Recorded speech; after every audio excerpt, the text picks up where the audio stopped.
Grabe boss, grabe ang ginawa nito si Boy Benta ni Isko Rap mga boss. Imagine ninyo, ha? Pero ngayon pinapalayas na po sila. 'Di ba? Grabe mga boss. Kayong magsabi sa akin, 'di ba? Partida na 'yon mga boss. Eto na.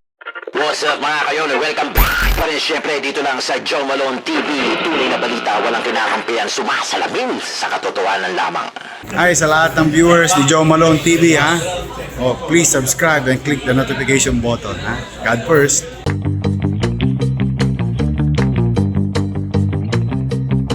Oh.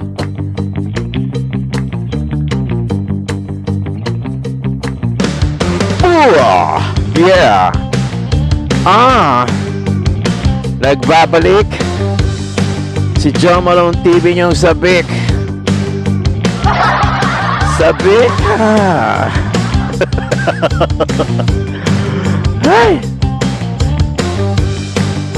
Grabe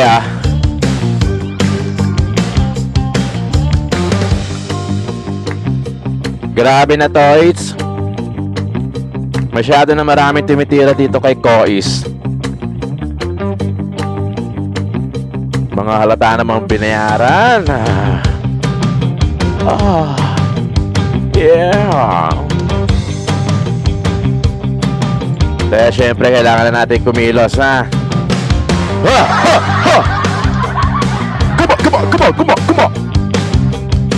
Come on. Come on.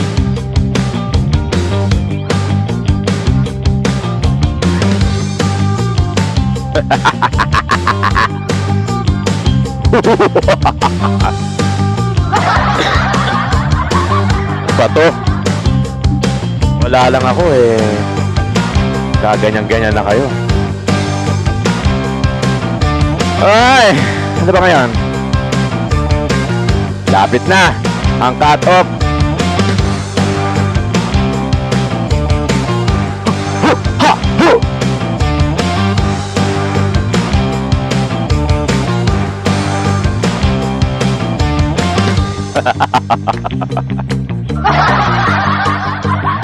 Ay, nako. Ay. Ay, magandang umaga sa inyo lahat. Araw ng linggo. Sorry, linggo. November 17. Dito sa Pilipinas, shoutout syempre sa mga sponsors natin, yung mga major sponsors natin, yung mga lagi nanonood, yung mga Iskonias natin dyan. Pasensya na, medyo matagal-tagal tayo ngayon dahil nag-recover talaga ako. Actually, hindi pa nga 100% Ewan ko ba? Ang dami na naman sumasakit sa ko. Bawal ang pork. Bawal ang rice. Malamang kulang sa exercise to. Anyway, shoutout sa lahat ng mga viewers natin, mga Iskonias natin na lagi nakatutok at nakaabang dito sa Joe Malone TV para tirahin at ipagtanggol ang ating Kois. Siyempre naman, di ba? Marami na nagsusulputan ng mga bayad na artikulo, mga influencer at kung ano-ano pa. Siyempre, mga atake yan, no? Natural. Sa common game, common knowledge. Pagdating sa mga politika dito sa Pilipinas, siyempre, hindi yan malinis. At siyempre, marumi, no? Mga viewers natin dito sa Pilipinas, Luzon, Visayas, Mindanao, shoutout sa inyo dyan, ha? At dito na, nagbabalik na ang Joe Malone TV dahil marami na masyadong marami na masyadong umaatake rito kay Kois. Lalong-lalo na ito si MG, yung makagago. Gago. Tapos, ayun na nga, nagbalikan na nga. Ay, nako, yung Divisoria, nakita nyo ba yung latest post ko? Yung sa community natin dito sa YouTube. Grabe, no? Grabe na yung ginagawa nila sa Divisoria. Kala ko nakabalik na si Erap, Kala ko si Erap na ang mayor. Grabe, Nilalagyan pa nila ng tent. Siyempre may bayad yun. Lagay libre. Wala nang libre ngayon. Siyempre may bayad yun. Talagang Siyempre, una, seasonal lang yan. Siyempre, magpapasko, di ba? Seasonal lang yan. Tapos, sa susunod, pagka okay na, January, February, March, April, May, hanggang habang buhay na sila to. Shoutout sa lahat ng mga viewers ni Joe Malone TV, pati yung mga GCash donors natin. Maraming salamat sa pag-share nyo ng blessing nyo. Talagang tumatama pa doon sa mga araw na nangangailangan tayo. Ang galing yun. Ang galing talaga ni God. No? Talagang minsan, pagka meron ka, minsan walang darating. No? Pero pag wala ka, doon nagkakaroon. No? Talagang tempo, timing is everything nga. Maraming salamat sa mga si Sir Ronald, isa sa mga pangunahing cash donors natin. Thank you at binigyan mo ng kulay ang ating kape. Ay, maraming salamat sa inyo dyan lahat. Thank you so much. Ito na tuloy-tuloy na ulit to. Kakatop na magdi-December na. Medyo nagpahinga lang ang Joe Malone TV dahil ang dami pa nating nararamdaman na kung ano. Tapos minom na rin tayo ng gamot. Yung bacteria talaga nasa katawan ko, ang hirap, no? Kailangan na natin mag-exercise, isama sa routine. Kaya magkakaroon tayo ng survey para makapaglakad-lakad dyan sa buong kahabaan ng Divisoria at bisitahin natin yung mga tent na yan na nakalagay sa buong kahabaan ng Claro M. Recto sa may Center Island, tapos sa may Dagupan, nandoon na yung mga tent na kulay blue. May bayad dyan for sure, di ba? Walang libre ngayon, kaya huwag kayong mag-ano-ano dyan, mag-aso dyan. Talagang I'm sure may bayad dyan, ha? Bibisitahin natin yan, tapos kukunan natin. Tingnan natin kung may interview natin yung mga titinda dyan. Okay, magagalit sa akin. Talagang ganun. Di ba? Tatrabaho kayo, nagtatrabaho din ako. Di ba? Syempre, kailangan natin malaman kung bakit nandiyan kayo at kung ano ang pakiramdam. Di ba? Unti-unting binabalik yung Divisoria sa dating muka na pinaghirapan ng mga ni Isko Moreno na iayos, pinaghirapan ng mga vlogger na i-cover, i-maintain para lang maluwag ulit ang Divisoria. Ngayon, unti-unti na nagbabalikan. Unti-unti nyo pa, hindi nyo pa sinagad. Medyo nahiya pa kayo ng konti, ha? Dapat pagka ganyan, diretsa nyo na. Huwag na kayong mahihiya. Total, wala naman sa vocabulary nyo yan. Ngayon pala ako magkakape, alas 9 dito sa akin. Sa mga alas 10, alas 11 ito. Ha? Linggo ngayon, November 17, ilang araw na lang, cut off na. Maraming salamat sa mga viewers natin. Yung mga, sana huwag kayong mag-skip ng ads. Kung bago ka lang dito sa channel ko, syempre mag-subscribe ka, click mo na notification bell para lagi kang updated. Wala namang bayad dyan. Huwag na tayong magdamot sa ganong klaseng paraan. Kasi ang tutulong sa akin, kayo din. Wala. Kasakit ako kaya medyo naputol yung kumpiyansa. Pero kita nyo naman, nung hindi tayo, nung active tayo kay Isko, di ba? Dami yung napapanood sa akin. Kalos yung ilalim ng tulay, nilusong namin. Yung mga gilid ng mga tulay-tulay na yan, pinuntahan namin la senaryo. Ako mismo, yung Dubai Road sa Baseco, di ba? Nasundan yung istorya dahil sa akin, no, di ba? Kaya nyo, pagka medyo papalakas lang ako konti, mga vitamins, pagka yan, susuungin ko ulit yan. Walang magbabago.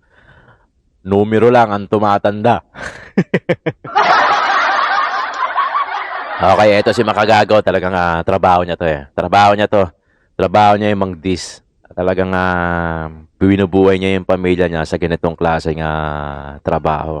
Yung pang-didis, yung mga paggagawa ng reaction, di ba? Trabaho niya yan. Gusto ko sanang intindihin si Makagago dahil syempre, tatay din naman ako. Syempre, lahat gagawin ko para mabuhay yung pamilya ko, di ba? Gusto ko isang intindihin, pero sana nagkaroon ka man lang ng konting ano bang tawag doon? Konting dignidad ba? Dignidad na kahit na binabayaran tayo as social influencer to create posts, to react on particular video, to make an article, to make a case, chaos, or anything, statement na binabayad sa atin ng mga kliyente natin. I will try as much as I wanted to understand you, Makagago, pero sana lang pinipili mo lang, no? Pwede naman yun eh, di ba? Pwede naman yun yung kahit papaano may prinsipyo ka. Bayaran ka, pero may prinsipyo ka. Di ba? Hindi mo pinipili, pinipili mo yung titirahin mo. Di ba? Kung okay lang tumira ng mga siraulo, ng mga gago, dapat silang tirahin, tapos babayaran ka pa. So, ang ganda nun, di ba? Biri mo, you have paid for what you do for a living. Tapos yung tinitira mo yung masamang tao pa. That's parang magandang trabaho kasi alam mo 'yon, 'di ba? Kasi tinitira mo yung mga masasamang ugali, no? Pero ito kasi sana nagkaroon ka naman lang ng kahit konting prinsipyo. Si Isko na walang ibang inisip kung hindi ka pakalan ng Marilenyo, 'di ba? O umutang tapos nagpatayo ng mga infrastructure ng mga building, 'di ba? Tapos titirahin mo ng ganun lang. Sana kahit papaano nagkaroon ka man lang kahit konting prinsipyo. Hindi basta-basta porket binayaran ka, titirahin mo na. Diba? Okay, panoorin natin to. Isko Moreno, mga boss. Yan, Makikita banat natin na napaka-utak ampaw po ng tao na ito. Utak ampaw daw. Pansinin nyo, mga boss, ha? Ang dami niya daw natapos. Postgraduate studies. Arellano University, Pamantasan ng Lungsod ng Maynila, UP, Oxford University, Harvard University. Tama?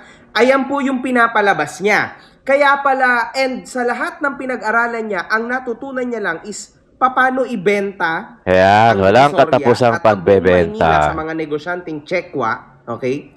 Pagkatapos po nun, yun na. Wala na po siyang ibang inaral kundi yun lang. So ngayon, atin tong intindihin, mga boss, ha? Para maintindihan nyo ang storya nitong si Boy Benta, aka Iskorap. Iskorap daw. So, the Iskorap daw. International Academy of Management and Economics in Makati is no longer operational in 2012. Sorry, no longer operational. In 2012, the Commission on Higher Education, CHED, ordered the closure of IAME's programs due to gross and serious violations and continuous defiance and non-compliance by the institution of CHED policies, standards, and guidelines. So, napasara po, mga boss, no? Ay, naka. School na to. So, Francisco Isko Moreno Domagoso pursued studies in public administration at the Pamantasan ng Lungsod ng Maynila. Diba? Kita natin dyan, no? Public administration, di ba? However, there is no publicly available information confirming that he completed a degree program at PLM. In April 2014, PLM awarded him an honorary Doctor of Humanities Talagang trabaho nila in, Manila, di Community ba? Development in recognition of his contributions to the community. So, mga boss, lahat naman kaya naman yan. So, nag-contribute na lang siya para siya ay mapansin. At makabawi man lang. Napakarami po niyang false claims at yung credentials ni Idol Iskorap, Boy Benta, ay sobrang bagsak. Grabe, no? Hindi siya marunong mag-handle ng pera. Hindi natapos sa mga political course. Kaya isa lang po ang nagawa niya. Nagbenta siya ng mga assets ng Maynila, kaya nabaon sa utang. Nung nabaon po sa utang, iniwan niya kay Hani Lacuna at dumiretso siya sa pagiging presidential candidate dahil sobrang dami po niyang matitinding investors. Yung mga investors na yon, ayon ang pinabili. Doon niya binenta ang Maynila. Now you guys understand ang storya ni Iskorap, aka Boy Ben. Meron pa to. Yan. Ating pakinggan to, mga boss. Grabe to. Totoo ba yun? Yung bonggang-bonggang in-inaugurate noon ng mga high-rise building na yung mga binigyan ng certificate, hindi pala yun ng mga may-ari? Tama ba? Grabe. Tawag mo doon, assignee lang.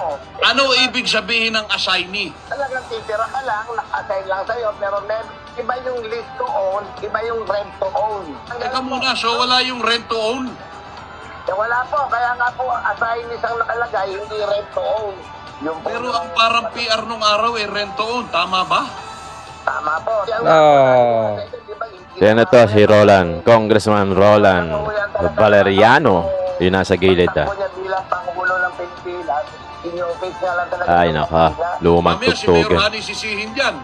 Grabe. Talaga po, nakakaawa po talaga at naging mabuting alkalde po. Wala pong ginawa kundi magbayad ng utang. Wala po naman po si Mayora Hanel Lacuna sa almost 3 billion na po ang binabayaran ng Maynila. Galing doon po yun doon sa 17 billion na inutang ng panahon niya, 2019 to 2022. Grabe. Grabe, boss. Grabe ang ginawa nito si Boy Benta ni Isko Rap, mga boss. Imagine ninyo, ha? Pinangako niya 'yon sa mga Manileño. Pero ngayon pinapalayas na po sila. 'Di ba? Grabe, mga boss. Kayong magsabi sa akin, 'di ba? Partida na 'yon, mga boss. Eto na ang pagkakasabi. Etong si Hani Lacuna, Lacuna. alam niyo yon, walang ginawa Opo. kundi magbayad ng utang ng Maynila. Kanino ba to? Kay Sam o Samantalang kay ngayon, Honey? Ayun, kung sakali man Magulo rito at si for Makagago, sure mananalo ang mahal na Mayor Sam Bersosa, magiging mahirap din ang direksyon ng kanyang magiging bagong LGU. Kasi magbabayad pa po siya ng utang. Grabe po ang ginawa ni Isko Rap, mga boss, sa Maynila. Binaon sa utang, binenta ang buong Maynila. Halos. Diyos ko, nanloko pa. Hindi tama yan. Ayan, galing dito mismo. This is very public. Grabe, mga Mahina boss. utak Grabe. na ito. Mahina utak na ito ni Makagago. Papayag ba kayo, mga Esconyan, na birihin mo, isang hindi taga Maynila, nag-aastang alam ang buong kwento sa Maynila, when well, in fact, na siya naman mismo hindi naman taga Maynila. Paano mo maiintindihan? Paano mo maiintindihan yung isang bagay na hindi ka doon lumaki? 'Di ba?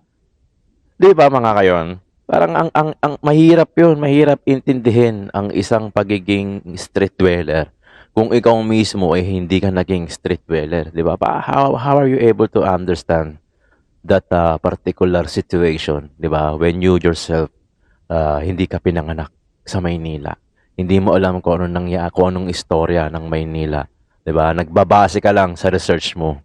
Nagbabase ka lang sa issue, pero doon mismo sa pangyayari wala ka, absent ka. Hindi ka parte, 'di ba? Hindi ka parte ng Divisoria, hindi ka parte ng mga nagdaang mayor, kung ano yung mga nangyari, kung ano nangyari sa Kamaynilaan, sa history ng Divisoria at Tondo, 'di ba? Paano mo maipapaliwanag yan? Ikaw mismo hindi ka nagdaan sa ganong klase. Unlike Isko na talagang from rags to riches, from basura man, pedicab driver, hanggang sa ngayon, naiintindihan niya. Kasi pinagdaanan niya. Alam niya yung silakbo ng damdamin. Alam niya, iisa ang hilatsa ng bituka ng kamamahihirap. Diba? Tapos ikaw, darating ka, magsasalita ka kasi bayad ka, binayaran ka ni ganito ng mga kandidato, pagtatanggol mo, magkakamap ka ng research mo about sa benta na yan na alam naman namin lahat ng Manileño na ikaw na lang ata pa hindi pa nakakaalam. Dalawa kayo ni Sam Bersosa kung saan napunta. Pinipilit nyo na umutang si Yorme Isko Moreno at nagbenta, yun na lang talaga maibato nyo. Aminin nyo man o sa hindi, mataas kasi ang rating ni Yorme Isko Moreno. Kaya pilit nyong dinidikit yung pangalan nyo kahit makadikit man lang. Kay Yorme Isko Moreno yung pangalan nyo, masaya na kayo. Yun na yung goal nyo na kailangan huwag lalayo yung pangalan nyo sa pangalan ni Isko Moreno namin. Diba? Kasi talagang sobrang layo ng agwat pagdating sa rating sa survey. Lalong-lalo na sa mga nagawa. Sobrang layo. MG, sobrang layo. Nagkamali ka na sinuporta. Sana si Isko Moreno lang sinuporta mo. Bakit ka pa nagpabayad? 'Di ba? Kung nagpabayad ka man. Pero galawang social media influencer yan. Alam ko na yan, 'di ba? Hindi mo na tayo maluloko dyan. Siyempre, kung ako man, babayaran, may kukuha sa akin, babayaran ako. Gagawa rin ako ng statement, naka-load ng mga artikulo. Pero pipiliin ko kung sino yung sisirain. Pipiliin ko sino yung politiko na susuportahan ko. Di ba? Hindi porkit binayaran ka, entitled ka na siraan yung tao. Kahit yung tao na yun, napakabuti at walang ibang inisip kundi yung Manileño. Di ba? Hindi naman ako ganun trumabaho. Di ba? Tatanggap ako ng bayad, oo. Hindi ako improklito na tao. tatanggap ako ng bayad pero iisipin ko kung sino yung tatrabahuhin ko. Kung dapat ba siyang siraan, patuhan ng artikulo, gawan ng issue, gawan ng chaos. Pero kung nasa tingin ko, gaya ni Isko Moreno na napakabuti, walang ibang iniisip kundi Malilenyo. Hindi, sa'yo na yung pera mo. Binabayaran na nga ako eh. 'Di ba? Name your price na nga, sabi sa akin eh. Makapag-vlog ng sa Maynila. Siyempre, di ko nasasabihin kung sinong kandidato. Name your price. Pagka ganyang usapan, verbal lang yan. Hindi yan magta-text sa'yo, hindi yan tatawag sa'yo para walang ebidensya. Pero sabi ko, hindi na. Yung mukhang to, yung itong mukhang to, kay Isko lang to. 'Di ba? Pwede, tatrabaho ako, palihim. Pero yung mukhang to, yung mukha na to, kay Isko lang to. 'Di ba? Kasi, yun talagang prinsipyo namin eh. Yun ang pinagkaiba natin, makagago. Na tatrabaho ako, pero meron akong mukhang iaharap sa tao. Hindi ako yung tatrabaho na pati mukha, benta. Sus Mariosep. Hindi tayo ganun trumabaho, mga kayo. Oo, tatanggap tayo, syempre, kahit sino naman eh. 'Di ba? Di naman tayo, syempre, binubuhay natin yung pamilya natin. Pero dapat mong tandaan, ikaw dapat may prinsipyo ka. Dapat iisipin mo kung sino rin yung titirahin mo. Hindi lang basta tanggap ng pera. 'Di ba? Kasi dahil kung si Isko Moreno ang isang sisirain mo, na wala namang ibang iniisip kundi mali. Kasi hindi mo masabi, 'di ba? Hindi mo masabi kasi hindi ka naman lumaki ng Maynila. Hindi mo naman alam yung mga nangyari sa Kamaynilaan. Kaya hindi mo masabi kung ano yung history ng Divisoria. 'Di ba mga kayon? Kaya sa darating na eleksyon, huwag nating kalimutan. Sobrang layo ng agwat, sobrang taas ng rating ni Yorme Isko Moreno pagdating kila Sam, kila Hanel Lacuna. Kaya talagang pilit nilang ididikit yung pangalan nila kay Yorme Isko Moreno para lang makadikit. Alam mo yon, hindi na nila habol nga malagpasan eh. Ang habol nila para makadikit yung pangalan. Hindi lumayo yung pangalan nila kay Yorme Isko Moreno. Nang sa ganun dikit pa rin sila. Dahil sobrang layo ng agwat ng survey. Na may nakita pa nga ako dyan, ine-edit nila eh. Yung standing na Yorme, pinapalitan nila ng Sam Versosa sa TikTok. Grabe, ganun sila ka-frustrated. Ganun sila ka-lose hope na talagang talo na sila at laki ng agwat. Talagang wala eh. Malilenyo, Yorme Isko Moreno na yan, wala nang iba. Maraming salamat mga kayo. Nabang niyo pa ang ating mga vlog at reaction video ngayong araw na to. At talagang dire-diretso na tayo mga kayo. Please support. Huwag mag-skip ng ads. Yun, laking bagay nun. Laking tulong nun. Subscribe na rin kayo sa mga bagong pasok. At huwag niyong kalimutan na mag-click yung notification bell. Maraming salamat mga kayo. Suportahan nyo ang Joe Malone TV nyo. Pati na rin ang Tito Jom natin sa kabilang channel. Yung food. Pati na rin yung When Tito Talks. Maraming salamat mga kayo. Tunay na balita. Walang kinakampihan. Sumasalamin sa katotohanan lamang.